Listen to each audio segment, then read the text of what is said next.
masih ada, Pak. Silakan. Apa nih, Pak? Dokter Sadra, nak nanya tuh. Oh iya. Monggo silakan. Monggo. Sadra. Baik, baik. Assalamualaikum warahmatullahi wabarakatuh.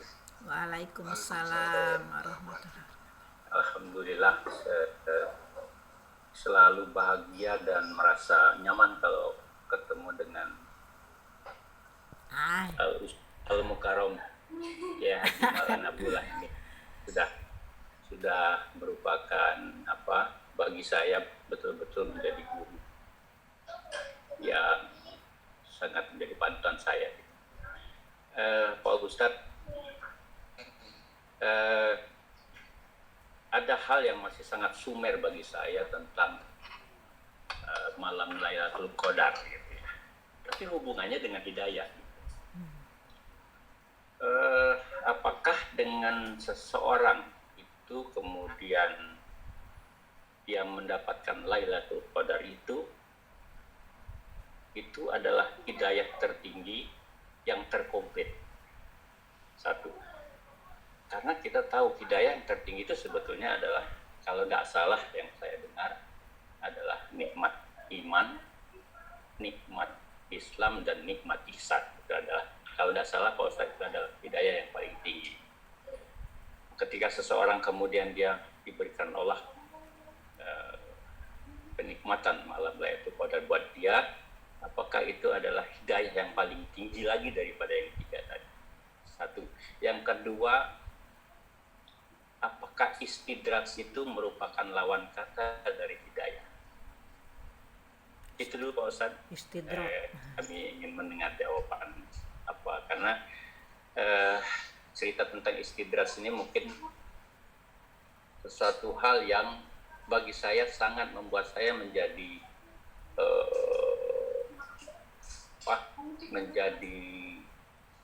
melihat bagaimana orang di depan kita melakukan kemaksiatan, melakukan segala perbuatan buruk, segala hal-hal yang melanggar, tetapi orang itu tetap saja kemudian lihat sepertinya tidak ada hukuman buat dia. Jadi apakah istidraj ini adalah lawan daripada hidayah? Assalamualaikum warahmatullahi wabarakatuh. Terima kasih. Waalaikumsalam. Iya, ini Pak Sadra. Pak Dokter Sadra ini ya, saya kira yang saya termasuk orang yang tidak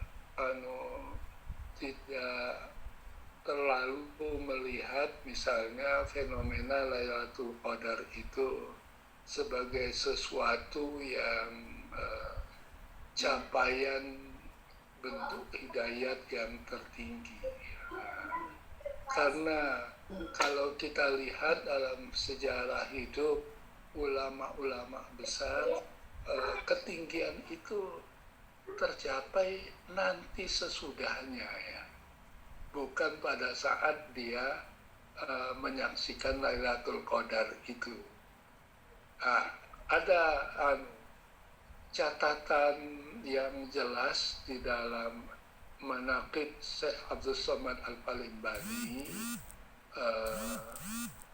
mengenai pengalaman hidupnya semasa kecil, antara lain dia bisa menyaksikan Lailatul Qadar gitu.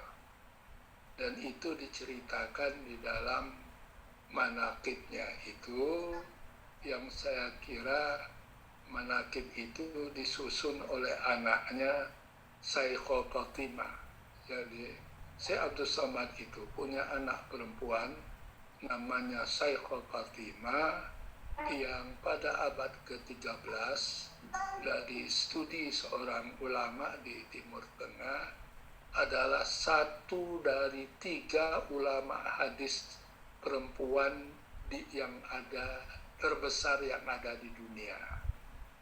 Nah, ketika menceritakan pengalamannya menyaksikan Lailatul Qadar, dia tidak bercerita lebih kecuali dia pernah menyisakan dia pernah menyaksikan Lailatul Qadar gitu, yang di dalamnya banyak peristiwa-peristiwa yang ajaib. yang disaksikannya, hanya sebatas itu.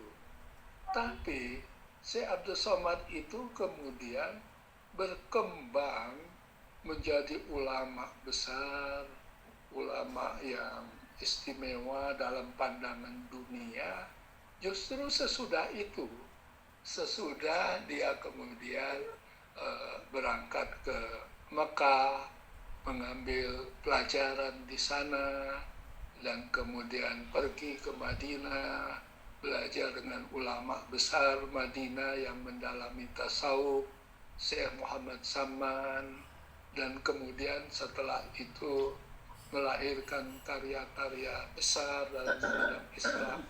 Justru sesudah dia masa kecilnya itu menyaksikan Lailatul Qadar. Jadi saya tidak ingin menempatkan Lailatul Qadar itu sebagai bagian dari puncak pengalaman rohani, katakanlah seperti itu ya, sepanjang yang bisa saya ketahui ya. Yang kedua, memang di dalam ajaran agama kita ada fenomena yang dikategorikan istidraj itu ya. Orang itu kok tidak taat sama sekali, malah cenderung bersikap yang katakanlah bertentangan dari ajaran-ajaran agama. Tetapi justru misalnya hidupnya makmur, capaian-capaian lahiriahnya lebih hebat. Nah, itu memang yang disebut secara umum oleh ulama bahwa itu bukan sebetulnya sebagai katakanlah rahmat yang diberikan Tuhan untuk dia ya, nikmat yang diberikan oleh Tuhan untuk dia, karena itu justru membuat dia makin jauh dari kehidupan religius. Mestinya kalau